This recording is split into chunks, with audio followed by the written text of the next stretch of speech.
हमने यहाँ तक पढ़ रखा था, ठीक है। Overall coefficient of heat transfer हमने पढ़ लिया था। हॉट बॉडी से ट्रांसफ़र, दो इफेक्ट होते हैं इसमें, कंडक्शन और कन्वेक्शन, वीडियो में दिखाई है।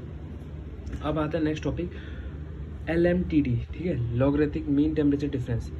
तो भाई एक नॉर्मल सा एक चीज़ बताता हूँ, ये लॉगरिथमिक क्या है असलियत में ना, ये चीज़ किसको नापने के लिए होती है, हीट एक्सचेंजर को नापने, जो टेम्परेचर होता है ना उसको नापने के लिए होती है। अब कैसे वो बताता हूँ, देखो पहले पढ़ा क्या लिखा है।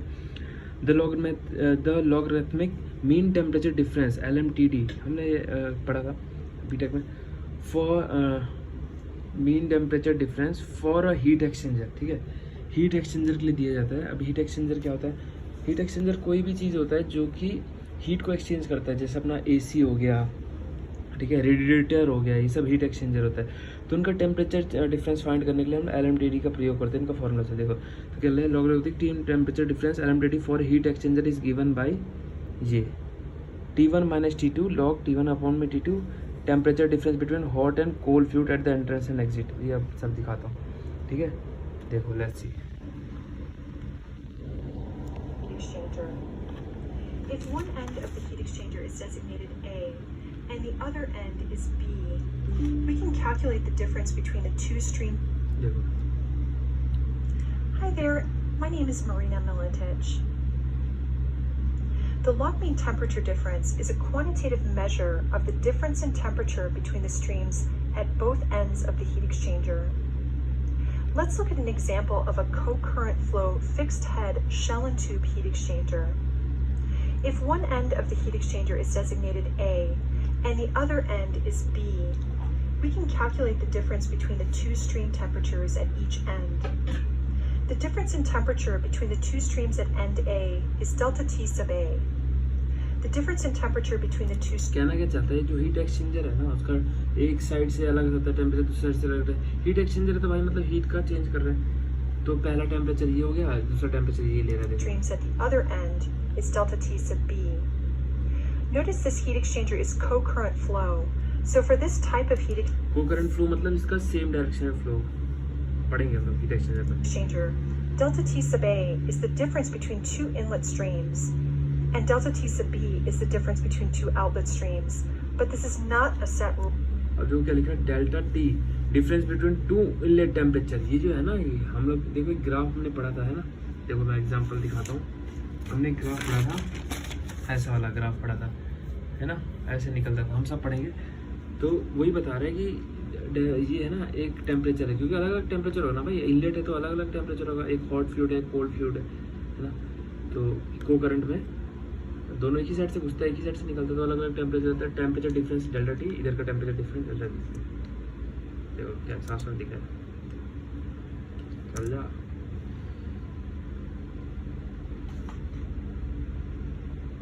Going the opposite direction, this rule. If we were to consider a countercurrent heat exchanger such as this one, which has a shell side flow going the opposite direction, the temperature difference at end A is still delta T sub A, and the temperature difference at the other end is still delta T sub B. The only difference is that these delta T's now represent the difference between an outlet and inlet temperature.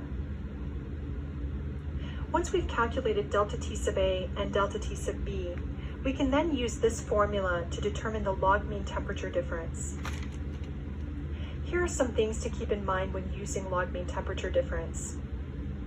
Sometimes ChemCAD or Aspen will calculate log mean temperature difference for you, but I recommend checking their work to be sure. तो simple से है भाई, यही है, देखो log E लगाना है हमारे को, ठीक है, और हमारे को यही फाइंड करना है, टेम्परेचर अलग अलग Since I've बता seen दे these रहे हैं। programs miscalculate this voucher for both delta T calculations so as to avoid using negative numbers, puncturing, or leaking. A few examples of heat exchangers that are designed for such conditions include floating head. ठीक है, तो यही है, ठीक है। अब मैं जरा देखो, ये है फॉर्मूला भाई, लॉग डेल्टा T का जो वैल्यू आएगी वो लॉग किसकी वैल्यू आएगी, ठीक है, लॉग E की वैल्यू होगी। अब देखो अगर 100 टेम्परेचर 100 डिग्री से ज़्यादा है ना पानी के अंदर हीट एक्सचेंज में, अगर 100 डिग्री से ज़्यादा टेम्परेचर हो तो उसे अवॉइड करें, क्योंकि महंगा होता है हीट एक्सचेंजर, इसलिए हम लोग ले लेते हैं। Example floating head, bayonet, U tube, spiral plate, ठीक है। तो ये होता है LMTD। मेनली काम होता है जैसे हम सब चीज़ का टेम्परेचर निकाल लेते हैं, तो भाई हीट एक्सचेंजर का टेम्परेचर निकालने के लिए हम LMTD यूज़ करते हैं। दैट्स ऑल, ये फॉर्मूला होता है। इसका ग्राफ में ज़रा एग्जांपल दिखाता हूँ LMTD का, तो लिखा भी था, देखो LMTD use to measure the difference of temperature of heat exchanger.